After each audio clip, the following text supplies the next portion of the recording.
Hello, this is Eric Septak coming at you again. I spoke to you just a few days ago about some of my principles and positions, and this here is part 2 of that. Now, since I last spoke to you, myself and others have gone around to various homeless shelters, and we've spoken to the homeless about the impending crisis, about the decreased funding for emergency rental assistance program, the decreased funding for shelters, the decreased funding for the housing production trust funds, and about the fact that people's encampments are being torn down. So, long story short, the city is not preventing homelessness. They don't want to maintain homelessness in the shelters. They don't want to do what it would take to end homelessness through the creation of affordable housing. And they don't want the homeless to shelter themselves with encampments. So, long story short, they're telling all the poor and homeless to leave town. And they're also decreasing or altogether doing away with cash benefits for folk with disabilities and for other poor people. And there's a long list of different human services that are being decreased or completely done away with.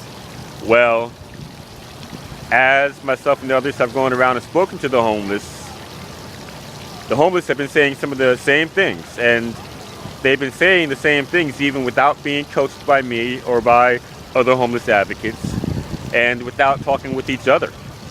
And so it's a bit coincidental that they're saying the same things. Many of them are saying that Mayor Vincent Gray is just as bad as Mayor Adrian Fenty, if not worse. And many of the homeless disliked Adrian Fenty, but for all his vices, he actually did create the Permanent Supportive Housing Program, which has since housed more than 1,200 homeless people. And so in spite of all his vices, I'll give him his props on that. But that program is being defunded, maybe not completely, but they're taking away part of the funding. And anyway, things are even worse under Mayor Vincent Gray than they were under Mayor Adrian Fenty, who's a man, by the way. And the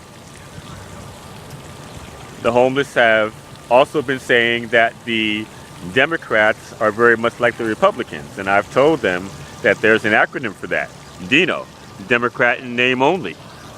And that's what DC Democrats are proving to be, Democrats in name only.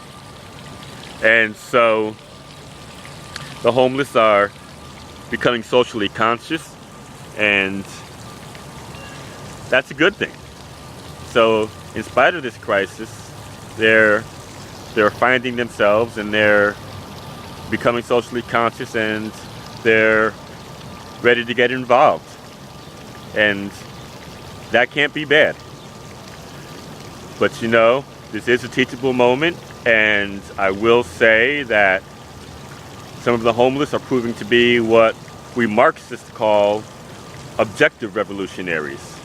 I am a subjective revolutionary. I'm very conscious of my revolutionary status, but others are objective revolutionaries. They don't call themselves revolutionaries, but they have thoughts and ideas that fall squarely into the revolutionary frame of mind.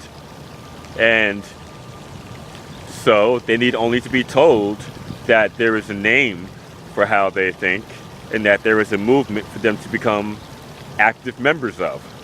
And I'm actually really excited about that, and I plan to build on this objective revolutionary spirit that I'm seeing within the homeless community. And besides that, as I speak to the homeless about this developing crisis, this crisis that's being deliberately manufactured by DC government, many of them say there's going to be a spike in crime when you take away all of the people's resources, when you take away the way in which their most basic human needs are provided, then they're going to begin to steal and possibly commit other crimes in order to survive. They're going to go into what we call survival mode. and they're going to do whatever they need to do in order to stay alive. And they may end up being put in jail, but it costs more to put them in jail than it does to put them in shelter. And it costs more to shelter people in many cases than it costs to put them in housing. And so it's more cost effective to keep them out of jail, and it's even more cost effective than putting them in shelter when you actually house them. And so several people have actually told me that I should build on this idea, and that we should actually make them take us to jail, because then at least people will have somewhere to stay. And that will also create the logic that, well, heck, you got me in jail where it's very expensive to keep me here, so you may as well go for the cheaper alternative, which is to provide shelter, or go even cheaper than that by providing housing, affordable housing. And I personally favor the idea of government creating strong legislation that forces landlords to make their rents affordable, and that would actually do away with the need to have these robust housing programs like HUD or other local housing programs. So I do favor just making the housing affordable. I do favor the idea of creating a living wage for everybody. But if you're not going to do that, then you do have to have social services. And even Councilman Jim Graham has said that if you don't want to keep financing social services, you still have to shift at least some of that money into remedial programs, such as job training programs. You can't just take all the social services funding away. You have to shift it into, like I say, these remedial programs first, and help people to get on their own feet, and then you can totally do away with the funding for social services.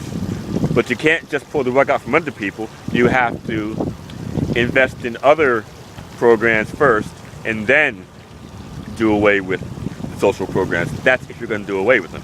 Now, many of us believe that you can never completely do away with social services, but even those who want to do away with social services have to do it in an organized fashion.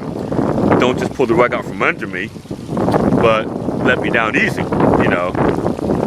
Give some job training, give some programs that help people to transition into independent lifestyles, you know. And so if you just shut everything down on April 1st, then what we're looking at right now is having at least 1,200 individuals who get put out of shelter all in one day. We're looking at having at least 250 families, or about 600 people, getting put out of family shelter in a single day. And when I say families, here in the DC government's jargon, you know, a homeless family is a family that has at least one adult and at least one minor. So when I say family, bear in mind we're talking about children, okay? And most of the minors within the homeless families are minors under the age of 10. And so when I say that homeless families are being put out of the family shelter on April 1st of 2012, then what that means is that we have small ones. We have little children, 5 years old, being put out of the shelter into the street. I met today with a woman who I had met actually about 2 months ago for the first time. And when I met her for the first time on March 11th, she was testifying before DC Councilman Jim Graham about how that she had a baby on February 10th, left the hospital on February 12th, had gone to the Virginia Williams Family Resource Center 4 times while pregnant, saying she needed shelter. They said the shelter is full, we have nowhere to put you. She went twice after having the baby, and they said we have nowhere to put you, the shelter is full. And she ended up sleeping in the stairwell of an apartment complex that has no security guards, along with her newborn baby. She ended up sleeping in her storage space. She ended up sleeping in the Greyhound station. And so she was moving all over town, sleeping in wherever she could. And this is happening in the capital of the wealthiest, most powerful country in the world. And I'm not so sure that we're the wealthiest country anymore. Much of our cash is speculative cash, but nonetheless, we are still the most powerful country in the world, and it's happening right here in our capital city. And that is an indictment on both the nation and the city. And it's time for a revolution. It's time for folk to rise up. Gerald Celente, the director of the socio-economic think tank called Trends Research Institute, has predicted that we'll have food riots and tax rebellions and revolution in this country by 2012. And I see it coming. And it's going to take revolution to really usher in positive change that we need in this country.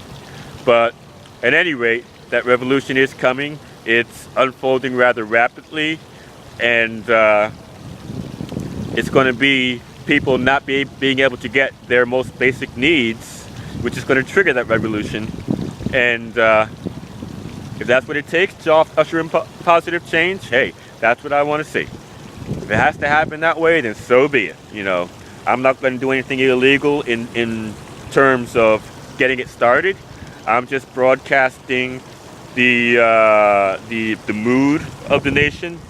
I'm letting people know that there is a general malaise that's beginning to overtake the nation, and that general malaise is going to turn into an all-out revolution eventually. But when we come through it, things are going to be better. And having said that, I must also say that I see things polarizing in this nation. There is a polarity that's developing between the rich and the poor, between the have and the have-nots. And so there are those who believe that we should all just work hard and hold our own, and nobody should need any kind of social support. And then there are those like myself who say, you know, we have to take care of the most vulnerable in the nation. And well, that's kind of how it's playing out here in this nation. But I think on a larger scale, people are trying to reassert the purpose of government. And I think that no matter what side of the discussion you're on, we can all agree that we need to reassert the purpose of government, that government reform is an absolute necessity, that government needs to understand its role. And so whether you're a teabagger or you're like me and you're more of a Marxist type, I think we can all agree that we need to figure out what government is supposed to be doing and what we should be able to look to them for. So let's figure out what we agree on first, and then what divides us, and let's take it from there and figure out, you know, how exactly this revolution is going to be shaped, and let's control the outcome by getting ahead of the ball. And I will also say in closing that a recent poll done by the DC Fiscal Policy Institute has determined that more than 80% of high-income earners are willing to pay higher taxes in order to ensure the continuation of various social services. DC Council has been saying that if they raise taxes on the wealthiest will leave town and will lose all their money. But some of the wealthiest people in DC have said, go ahead, tax me more. I'm willing to pay higher taxes in order to ensure the continuation of much needed social services.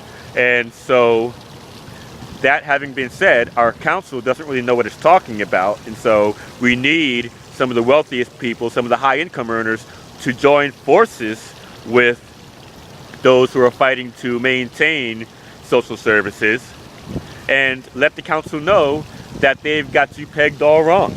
All right, so I hope to see you there. Have a nice day.